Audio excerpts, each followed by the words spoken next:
I had been planning my engagement dinner for months, agonizing over every detail, picturing it in my head 100 times before it even happened. The guest list, the menu, the flowers, even the playlist. I wanted it perfect. Jonathan had proposed in the spring, and I wanted our friends and family to feel the love and joy I had been bursting with since that moment. But as the day approached, there was one person I knew might make it hell. My sister, Emily. She had a history of undermining me, of competing for attention and approval, and I could feel her energy radiating like a storm cloud before it even started.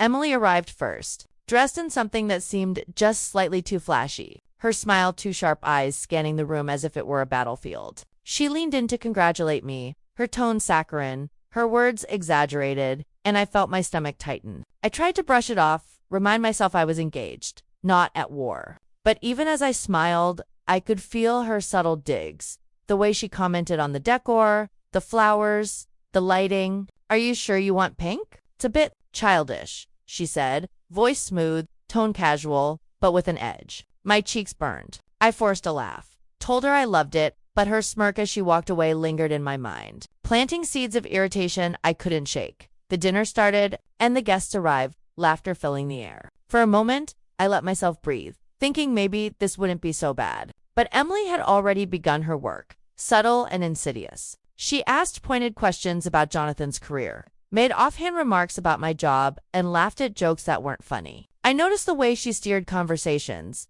highlighting my weaknesses and my supposed inadequacies. I felt a knot in my stomach tighten with every comment, each one calculated to embarrass me in front of the people I loved. It was subtle enough that no one else noticed, but I did. I always noticed. Halfway through the appetizers, the first sabotage became apparent. The reservation for the private dining room had been confirmed by me weeks earlier. Yet when the manager arrived to escort us, he hesitated, murmuring about a double booking. My stomach dropped. Emily smiled innocently, casting a glance at me as if to say, "Oops, what a shame."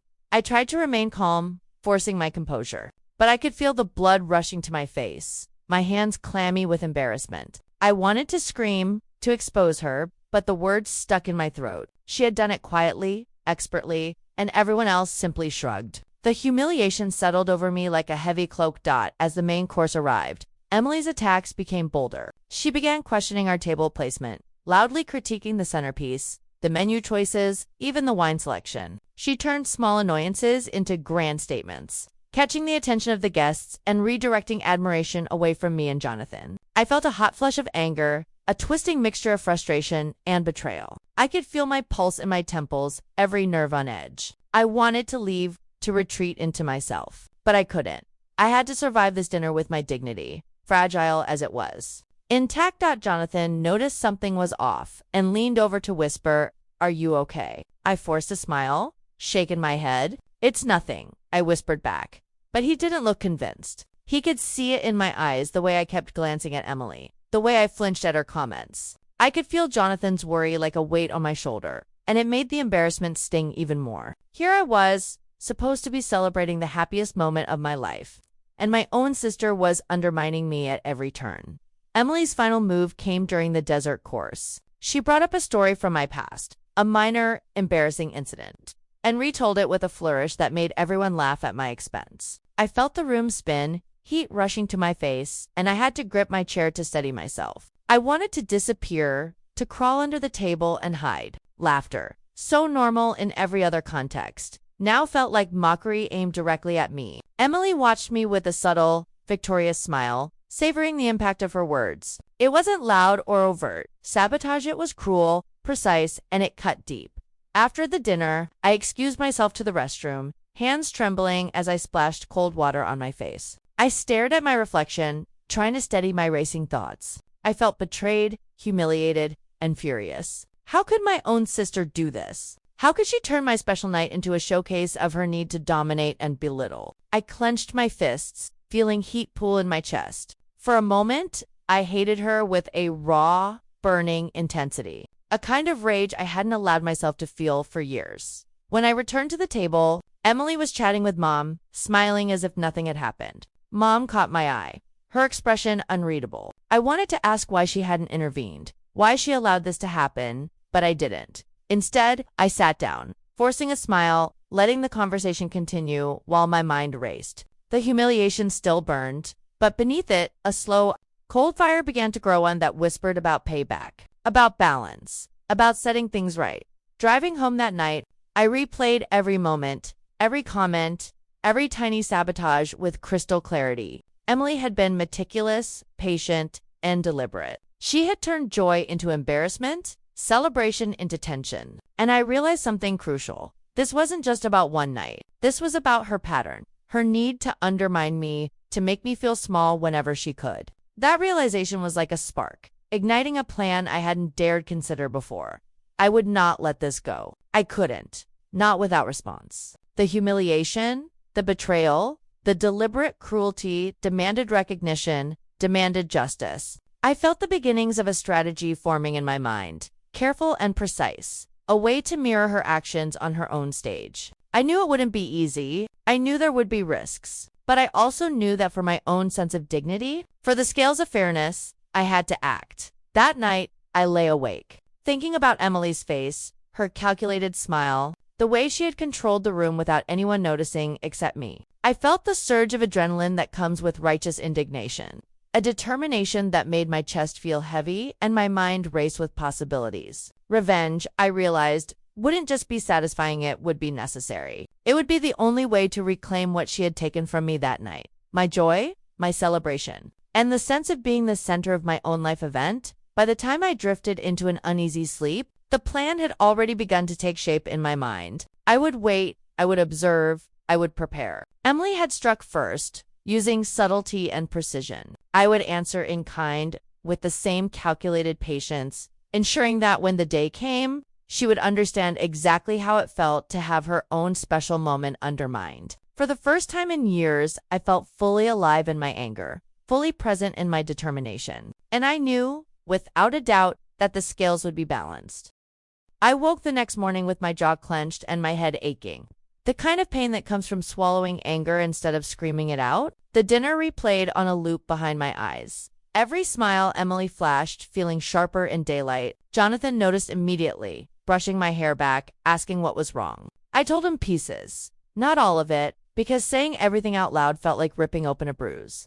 He listened quietly, jaw tight, anger radiating off him in protective waves that made me feel both comforted and ashamed for reasons I couldn't fully explain. After he left for work, I sat alone at the kitchen table, untouched coffee going cold in my hands. I scrolled through photos from the dinner, my smile frozen and brittle, Emily always slightly closer to the center. It hit me then how long this pattern had existed, stretching back into childhood competitions I never agreed to enter. Birthdays hijacked, achievements minimized, quiet insults disguised as jokes. I'd spent years shrinking myself to keep peace, convincing myself I was being mature, when really I was just being convenient for everyone except the person hurting me most without consequences or accountability. That afternoon, Mom called, her voice cautious, asking if I'd enjoyed the dinner. The question alone felt like salt in an open wound. I said it was fine because old habits die hard, but my tone betrayed me. She sighed, then gently suggested Emily hadn't meant any harm,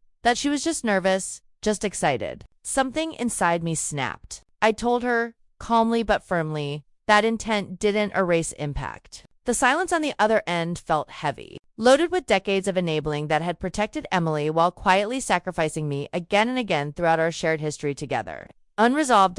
In the days that followed, I watched Emily closely, every interaction filtered through new clarity. She texted me heart emojis, acted affectionate, already rewriting the narrative. I responded politely, carefully, saying nothing that revealed the storm brewing beneath my calm. Meanwhile, I learned about her wedding plans through family chatter, each detail filing itself away in my mind. The venue, the vendors, the guest list. I hated how methodical my thoughts became, but I couldn't ignore the sense of balance demanding to be restored after years of being tipped unfairly against me by the same sister I once defended publicly. At night, guilt crept in, whispering that revenge would make me just as bad. I'd lie awake staring at the ceiling, heart thudding, arguing with myself in the dark. But then I'd remember Emily's smile as everyone laughed at my expense, the way my joy had shrunk in that room. I wasn't planning cruelty, I was planning symmetry.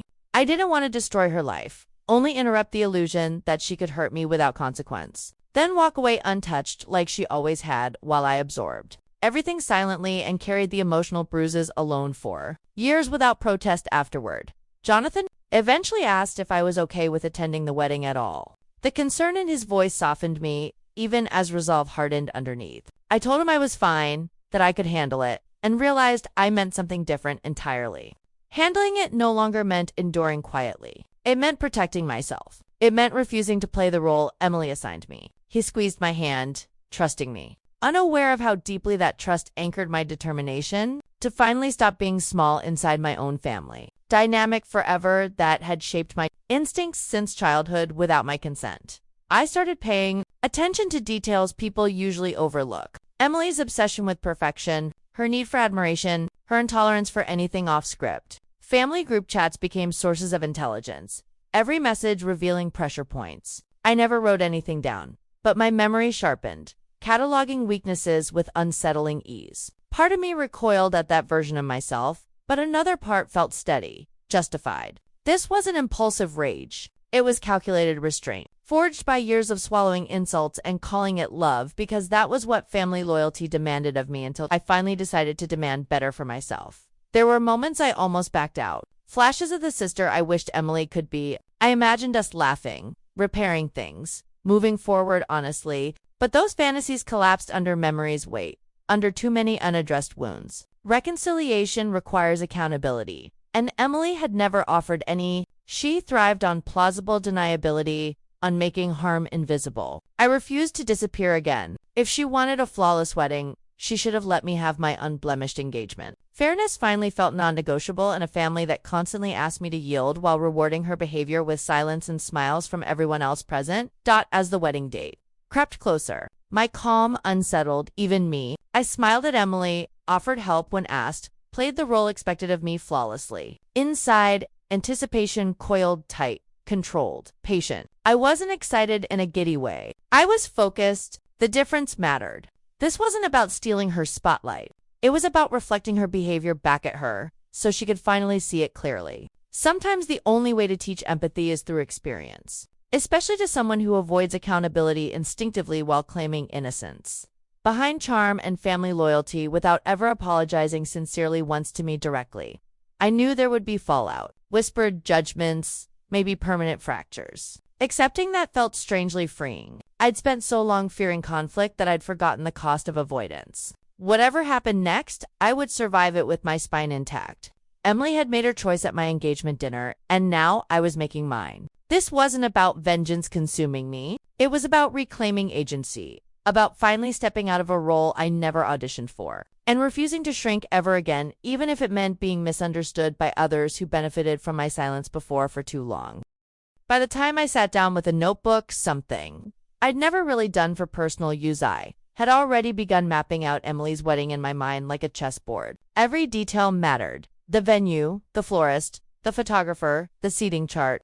I thought about timing, about when guests would be distracted, about the order of events. My plan didn't need to be cruel, exactly it needed to be precise, perfectly mirroring the humiliation she had inflicted on me at my engagement dinner. The thought made my chest tighten with both anxiety and a thrill I hadn't felt in years. I began with subtle observations. Emily's obsession with appearances was both a weakness and an advantage. She had to have everything perfect, down to the tiniest detail, or she panicked. She thrived on control, on admiration, on everyone believing that her meticulously curated life was flawless. That became my blueprint.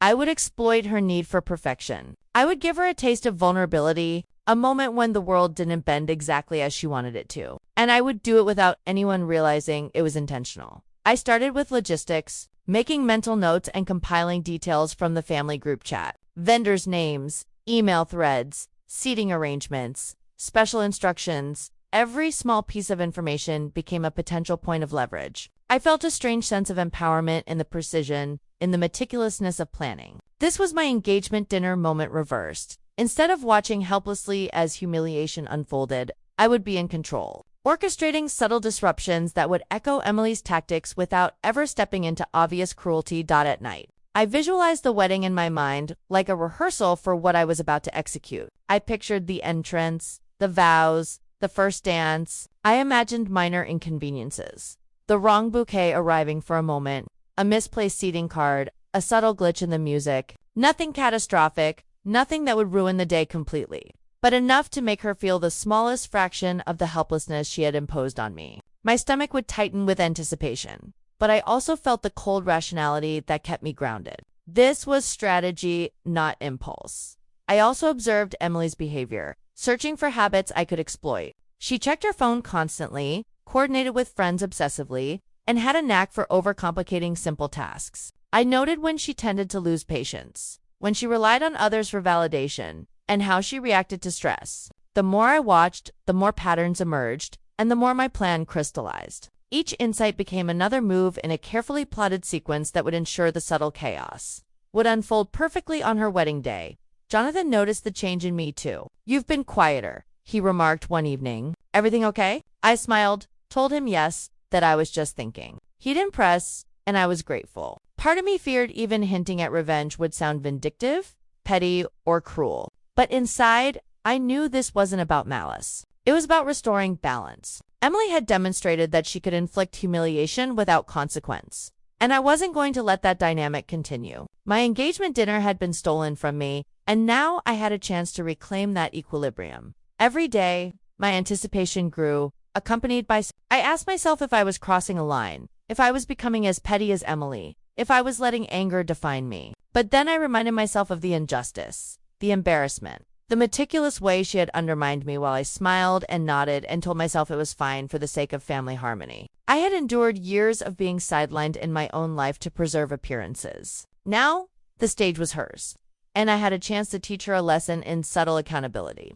I imagined the perfect moment to act, the ceremonies, timing, the critical points when she would be most invested, and when guests would notice minor imperfections, all became mental markers. I didn't want to destroy her day. I wanted her to feel, just for a moment, the powerlessness I had felt at my engagement dinner. That mixture of embarrassment, confusion, and frustration that comes when plans are disrupted by forces beyond your control. Wanted her to know it intimately. Every smile I had forced at my own dinner now fueled the precision of my plan. I practiced patience like a meditation. I knew that impulsive action would ruin the effect, so I reminded myself repeatedly that the smallest, most controlled disruptions would have a far more significant emotional impact than anything overt. I visualized her reactions, the raised eyebrow, the pursed lips, the tiny twitch of frustration that no one else would notice but me. That tiny crack, multiplied by careful timing and slight misdirection, would be my perfect echo of the humiliation she had orchestrated against me. Meanwhile, I kept up appearances with Emily, interacting normally, laughing at her jokes, helping with wedding planning when asked. I never hinted at the plan forming beneath the surface. I was polite, cooperative, and even affectionate, maintaining the illusion of sisterly unity. It was exhausting at times, keeping a straight face while my mind spun with strategy.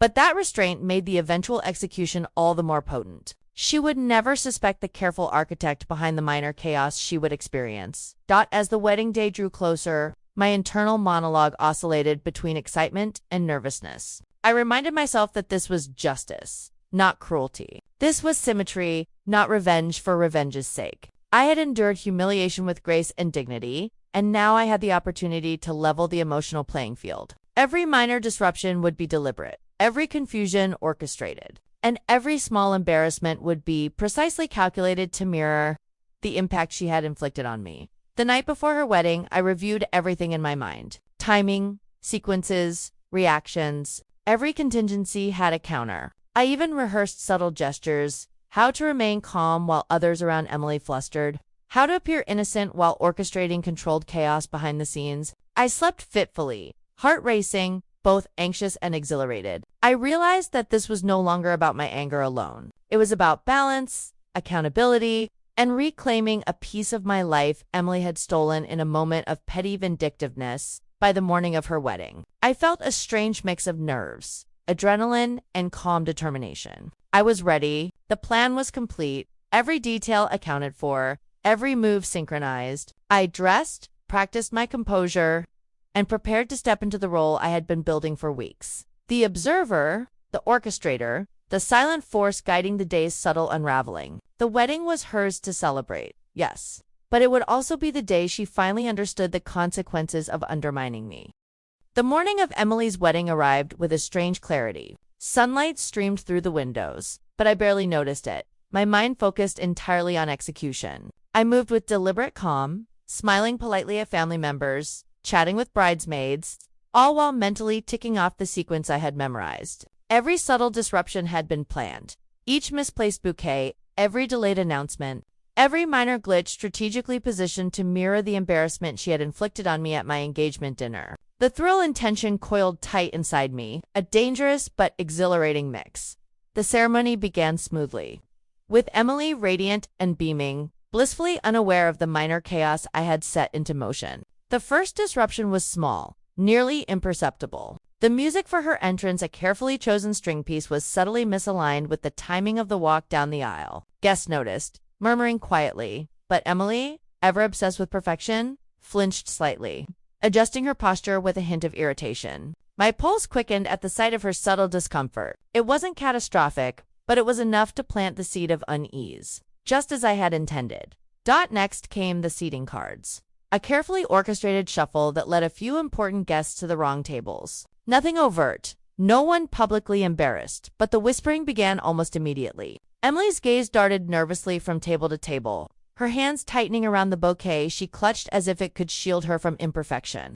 I watched silently from the sidelines, feeling the same electric thrill that had coursed through me when I first realized revenge could be both satisfying and subtle. The balance was shifting, imperceptibly but surely.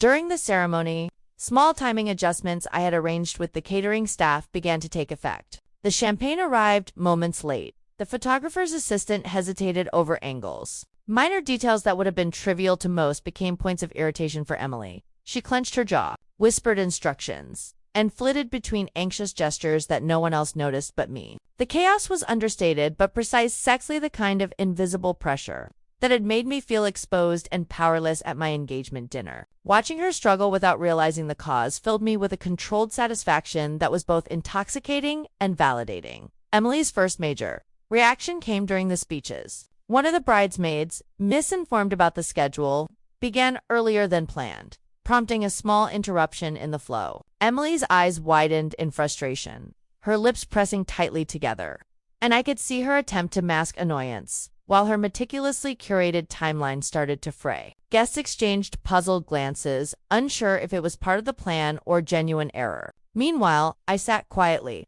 heart pounding, savoring the mirrored humiliation, understanding that this was the same helplessness she had made me endure.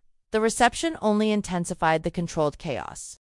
The food service had slight delays, orchestrated so that certain guests received dishes a few minutes apart, creating a ripple of awkward murmurs. Small decor items were slightly out of place, carefully calculated to irritate her obsession with symmetry. Emily moved through the room with tension coiling in her shoulders, a performance of composure that faltered in microseconds. I could see her scanning the crowd, eyes narrowing, trying to pinpoint the cause without recognizing the hand guiding the subtle disruptions. At one point, Emily's mother leaned toward her, whispering reassurance. But Emily's flinch betrayed the cracks forming in her carefully constructed exterior. I felt a pulse of adrenaline, a mix of vindication and exhilaration. This wasn't cruelty, it was justice. She had orchestrated my embarrassment with subtlety. Now she was tasting it herself, and I did so without anyone suspecting my involvement. The power dynamic had shifted quietly, perfectly, and it thrilled me in a way I had never admitted to anyone, not even myself. The dance floor brought the next stage of disruption. I had quietly spoken with the DJ earlier, arranging the music cue so a few songs would start slightly off-tempo. Emily, who had planned every detail of the choreography, attempted to adjust on the fly, her grace faltering just enough to cause minor murmurs among the guests. I could see the frustration in her expression, the tightness in her jaw, the subtle shifting of weight from foot to foot. She was aware something was off, yet the source eluded her, just as it had with me at my engagement dinner. The symmetry was exquisite. Even small interactions during the night served my plan. I positioned myself to overhear and subtly misdirect conversations about timing, seating, and the order of events. Guests noticed minor inconsistencies, whispered questions, but Emily, ever attentive and controlling, caught the brunt of the mental strain. I observed her micro-expressions, the fleeting blink of irritation, the tightening of her lips, the brief tilt of her head, all moments of emotional imbalance that mirrored the helplessness I had felt. the embarrassment carefully calibrated to be felt intensely but not catastrophic ally. By the time the evening winded down, the cumulative effect of subtle chaos had taken its toll. Emily's radiant composure had cracks, tiny but noticeable, each one reflecting the meticulous unraveling of her perfect day. She was flustered, anxious, and utterly unaware that the hand guiding these disturbances had been mine all along. I felt the rush of adrenaline, the pure satisfaction of a long-held injustice being mirrored back with elegance and precision. This wasn't public humiliation on a grand scale, but it was deeply personal, perfectly timed, and entirely deserved. After the final dance, I slipped out quietly, giving Emily a hug that was warm but calculated. She smiled, exhausted but unaware, and I returned the gesture with a subtle inner triumph. She had been given a glimpse of what it felt like to have someone dismantle a moment of perfection without malice but with precision, and I had orchestrated it flawlessly. Walking away, I felt a surge of release, a satisfaction so deep it resonated through my chest, tempered with the awareness that my victory was private but profoundly satisfying. Later, at home, I replayed the day in my mind, savoring the careful sequence, the subtle chaos, the mirrored embarrassment. The adrenaline ebbed into a quiet, steady satisfaction. I hadn't been cruel. I hadn't crossed lines into malice. I had enforced balance, ensured symmetry, and claimed justice for a night that had once been stolen from me. Emily had felt, in microseconds and subtle frustrations, the impact of her own behavior reflected back. It was poetic, precise, and completely earned. That night, lying in bed, I allowed myself a small smile. The weight of humiliation I had carried for years was slightly lifted, replaced by a sense of agency and moral balance. I had faced injustice, endured it, and responded with patience, strategy, and precision. Revenge had never felt so satisfying, not because it was dramatic or public, but because it was perfectly aligned with the lesson I needed her to understand. Actions have consequences, and subtle cruelty can be felt in ways that resonate far deeper than overt conflict. The day after Emily's wedding, the house felt almost surreal. The photos and videos circulated, everyone gushing about how beautiful the ceremony had been, how flawless she looked, how perfect everything had been. On the surface, the world saw perfection, but I knew the truth, and that gave me a strange, quiet satisfaction. The subtle chaos I had orchestrated had left its mark, felt in micro moments and fleeting expressions, invisible to most, but indelibly etched in Emily's memory. That, more than anything else, was my victory.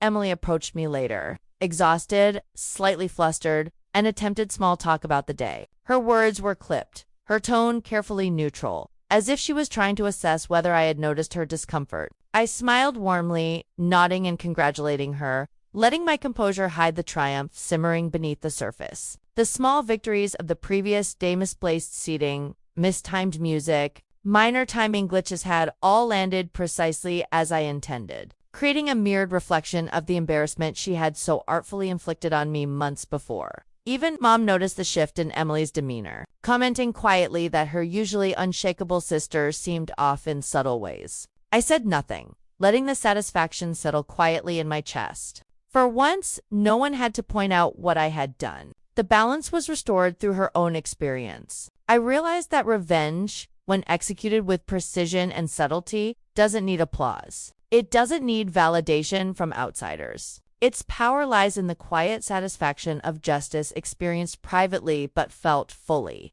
The next few days, I reflected on the lessons this process had taught me about control, patience, and self-respect. I understood that revenge isn't about cruelty. It's about asserting boundaries and reclaiming agency. Emily's repeated attempts to undermine me had created years of frustration and resentment, but executing a careful, proportionate response allowed me to reclaim dignity without compromising my moral compass.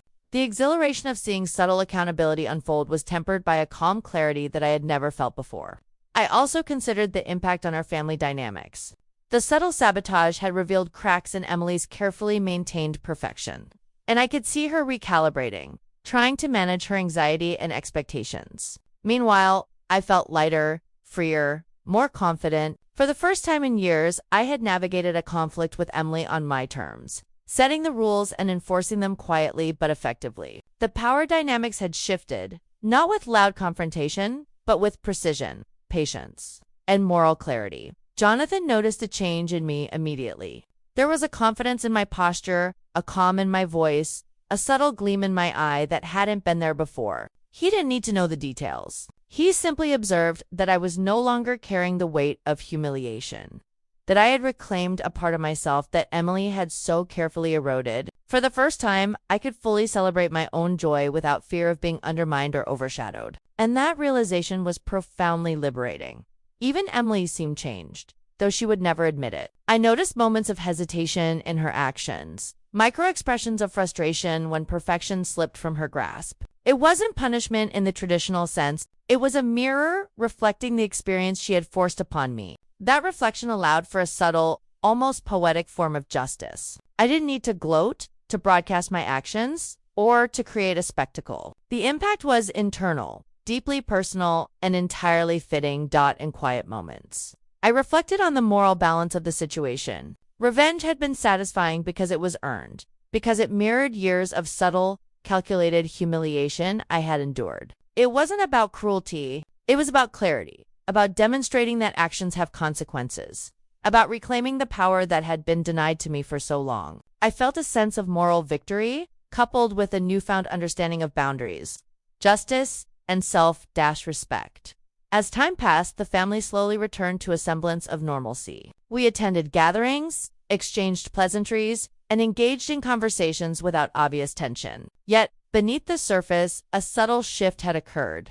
Emily no longer assumed the upper hand, and I no longer yielded to her subtle manipulation. The balance had been restored, and I carried with me the quiet knowledge that I could assert myself, enforce boundaries, and reclaim dignity when necessary, all without resorting to overt hostility. Looking back, I realized this experience had changed me fundamentally. I had discovered a capacity for patience, strategy, and self-assertion that I hadn't known existed. I had learned that standing up for myself didn't require confrontation or spectacle. It required clarity, precision, and moral confidence. I understood that justice doesn't always have to be loud to be effective, and that sometimes the most powerful lessons are delivered subtly, with perfect timing, and felt more acutely than any dramatic confrontation could achieve. Finally, I allowed myself to fully enjoy my own engagement, to celebrate my love with Jonathan, and to relish the life we were building together. The memory of the engagement dinner humiliation lingered, but it no longer defined me. Instead, it became a turning point, a reminder of the importance of asserting boundaries, demanding accountability, and reclaiming control when life and family attempt to undermine you. I had experienced betrayal, humiliation, and frustration, but I had emerged with clarity, strength, and a quiet, deeply satisfying sense of justice.